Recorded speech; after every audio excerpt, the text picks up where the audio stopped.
मुझे ज़रा सा आपको तौक़ुफ़ कराना है क्योंकि मुझे स्पेशली मेरी रिक्वेस्ट पे ज्वाइन किया है विजन के लंदन के रुए रवान जनाब मुर्तज़ा अली शाह ने। मुर्तज़ा अस्सलाम वालेकुम।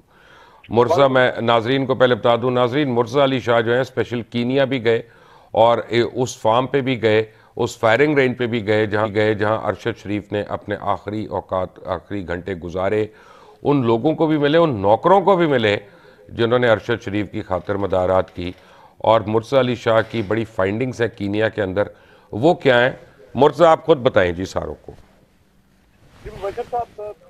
अरशद शरीफ आपके हम सबके दोस्त हैं और बहुत ही पाकिस्तानी मीडिया इंडस्ट्री और पाकिस्तानी सोसाइटी के लिए एक बहुत बड़ा एक सदमा है कि उनको किस तरह से एक इतने दूर वहाँ पर जो एक भाग कर वो गए, उनको ख्याल था कि उनको थ्रेट है, उन्होंने इस बारे में कहा भी था और उनको मार दिया गया वहाँ पे। इनिशियली आपको पता है कि वर्जन सामने आया था कि रोड एक्सीडेंट हुआ और ये कि वो रोड एक्सीडेंट में वो अपनी जान खो बैठे, लेकिन ऐसा नहीं है, रोड एक्सीडेंट नहीं था। अब वो सिर्फ ये वर्जन आया कि मिस्टेकन आइडेंटिटी थी, मिस्टेकन आइडेंटिटी भी नहीं थी। जो एविडेंस हमने देखा है, जो हम लोगों से मिले हैं, जो हमने आज फुटेज बनाया, जो जियो न्यूज ने आज रिलीज किया उस वीडियो का, 9 गोलियां लगी हैं उस गाड़ी पे। उन 9 गोलियों में से 6 गोलियां अरशद शरीफ को लगी हैं और वहाँ पे जो मेडिकल रिपोर्ट मैंने हासिल की, वो सारा हमने एविडेंस देखा, जो सर्कमस्टेंशियल एविडेंस देखा, वो क्लियरली जाहिर करता है कि अरशद शरीफ को एक बहुत प्लान्ड और एक केयरफुली प्लान्ड जो असैसिनेशन प्लॉट था उसके तहत अरशद शरीफ को कत्ल किया गया। और केनियन पुलिस ने यहाँ पे मुख्तलिफ वर्जन दिए, तकरीबन 3 वर्जन, वो सारे के सारे वो झूठे साबित हुए। और एक उनका जो बुनियादी एक उन्होंने बात कही थी कि और कल न्यूज में ये स्टोरी आ रही है, केनियन पुलिस ने ये कहा था कि हमने एक बंदा था डगलस, जिसने ये कहा कि मेरी गाड़ी चोरी हो गई है, मेरा बेटा गाड़ी लेके भाग गया है और उस गाड़ी को ट्रेस किया जाए। उसने आज हमें इंटरव्यू दिया और उसने कहा है कि मेरी गाड़ी के अंदर ट्रैकर लगा था और अरशद शरीफ के ऊपर पुलिस ने 23 तारीख की रात को 10 बजे गोलियां बरसाई। डगलस ये कह रहा है कि उस रात 9:30 बजे से पहले मेरी गाड़ी ट्रेस हो चुकी थी, मैंने पुलिस को बता दिया था। Everything was done and dusted, issue कोई नहीं रहा था। और फिर गाड़ी का उसने कहा था कि वो लेफ्ट की साइड से आ रही होगी, उसको देखा जाए। अरशद शरीफ नॉर्थ की तरफ से आ रहे थे, उसकी गाड़ी थी जो रिमूवल वैन है, अरशद शरीफ की गाड़ी थी टोयोटा लैंड क्रूजर, जो खुरम अहमद ड्राइव कर रहे थे। जमीन आसमान का फर्क था और पुलिस ने एक अगवा की एक रिपोर्ट पे, क्योंकि बाप कह रहा है कि मेरा बेटा मुझसे नाराज है। मतलब बंदा तो सबर नहीं कर सकता कि दुनिया की कोई पुलिस इस तरह के एक फैमिली डिस्प्यूट के ऊपर 9 गोलियां बरसाएगी और व्हील के ऊपर गाड़ी के ऊपर।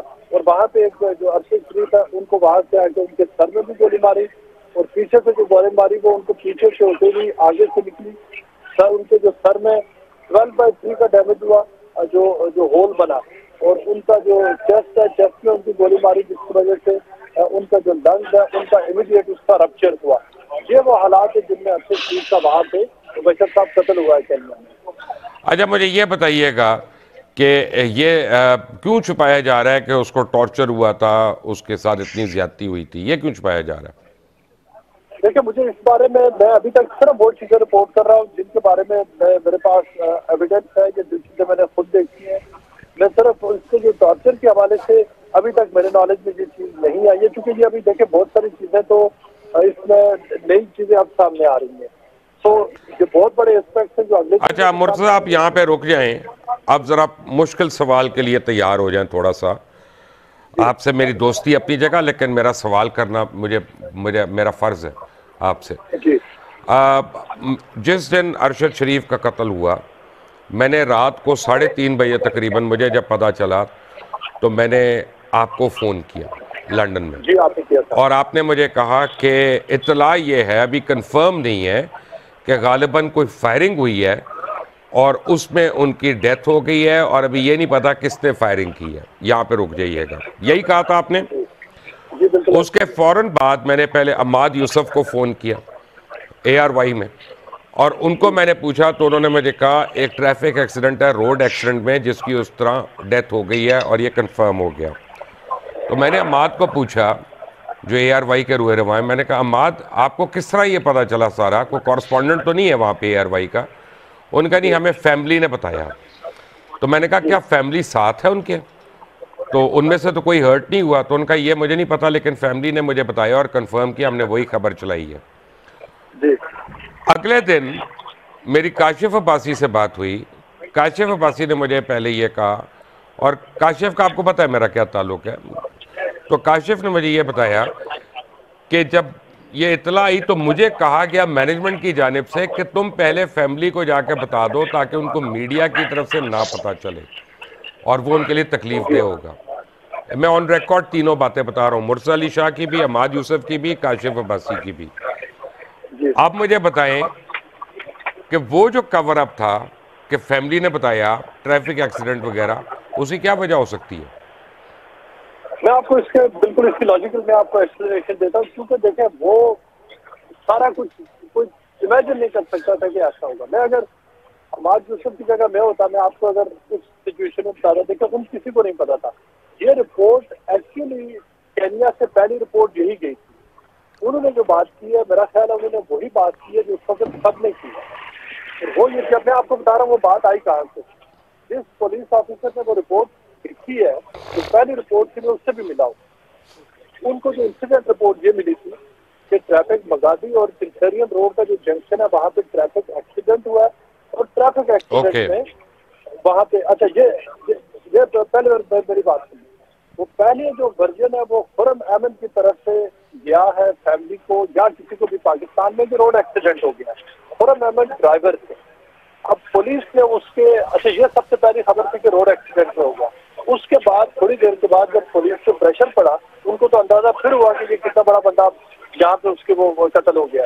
उसके बाद तकरीबन 6 घंटे के बाद पुलिस ने स्टेटमेंट दी जिसमें उन्होंने कहा कि मिस्टेकन आइडेंटिटी है।